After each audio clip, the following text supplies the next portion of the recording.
ये कहानी है वृंदावन की। एक औरत जो लड्डू गोपाल की बहुत बड़ी भक्त थी। वो खूब मन लगाकर बाल गोपाल की नित्य सच्चे मन से सेवा करती। हर दिन सुबह उठकर स्नान करके कान्हा जी को स्नान करा के वस्त्र बदलती, उन्हें चंदन का तिलक लगाती, उन्हें फल मिश्री लड्डू उसके पास जो कुछ भी होता उसका भोग लगाती। लल्ला को भोग लगाकर ही वो कुछ खाती। फिर शाम में भी उनका आरती करती, भोग लगाती। पूरे दिन उनका नाम लेते रहती। एक क्षण भी ऐसा नहीं होता जब वो अपने कान्हा को याद ना करती हो। एक दिन सुबह से उसे बहुत तेज हिचकी आ रही थी। वो बंद होने का नाम नहीं ले रही थी, जिसके कारण वो बहुत परेशान हो गई। तभी अचानक उसकी बेटी उससे मिलने आ गई। उसके वहाँ आते ही उसकी हिचकी ठीक हो गई।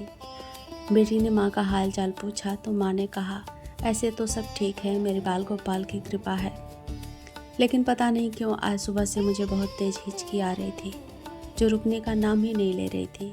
उसकी बेटी ने कहा, अरे माँ, तेरी हिचकी तो मेरी वजह से आ रही थी, क्योंकि आज सुबह से मैं तुझे बहुत याद कर रही थी और इसलिए मेरे आते ही तुम्हारी हिचकी ठीक हो गई।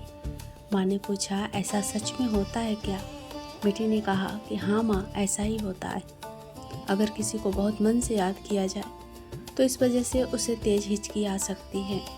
अब वो औरत बहुत परेशान हो गई। उसने सोचा कि मैं तो दिन रात हर पल हर क्षण अपने गोपाल को याद करती हूँ। ये मुझसे बहुत बड़ी गलती हो गई। इस वजह से मेरे उस छोटे से लड्डू गोपाल को कितनी हिचकी आती होगी।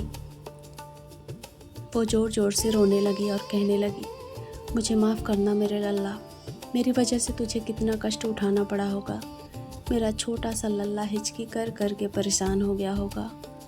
वो कहने लगी कि हे भगवान, मुझसे अनजाने में ये कितनी बड़ी गलती हो गई।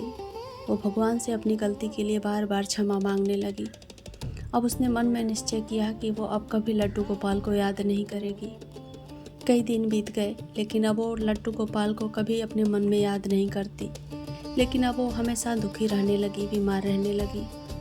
एक दिन वो सो रही थी। उसे लगा कि कोई उसके पैर के पास खड़ा होकर कुछ कह रहा है, मैया, तुमने मुझे याद करना क्यों छोड़ दिया? तुमने मुझे याद करना छोड़ दिया तो मैं ही तुझसे मिलने चला आया। तुम्हारा प्रेम तुम्हारे पास मुझे खींच लाया मैया, उठो न मैया। उस औरत ने जैसे ही आँख खोला, देखती है साक्षात बांके बिहारी जी उसके समक्ष खड़े हैं। वो उन्हें देखकर रोने लगती है, उनके चरणों में गिर जाती है। वो कहने लगती है कि आप मुझ गरीब पर ऐसी कृपा कैसे कर सकते हो। अब वो नित्य वापस भगवान की सेवा में लग जाती है, फिर से उनकी सेवा करने लगती है, उनका नाम जाप करने लगती है। ये कहानी हमें ये सिखाती है कि भगवान सदैव प्रेम के भूखे हैं। उन्हें अगर प्रेम से आप जो कुछ भी भोग लगाते हैं वो स्वीकार करते हैं, वो हर पल आपको सुनते हैं, हर पल आपको देखते हैं। वो परमपिता सदैव हमारे आसपास, हमारे भीतर निवास करते हैं। जय जय श्री राधे।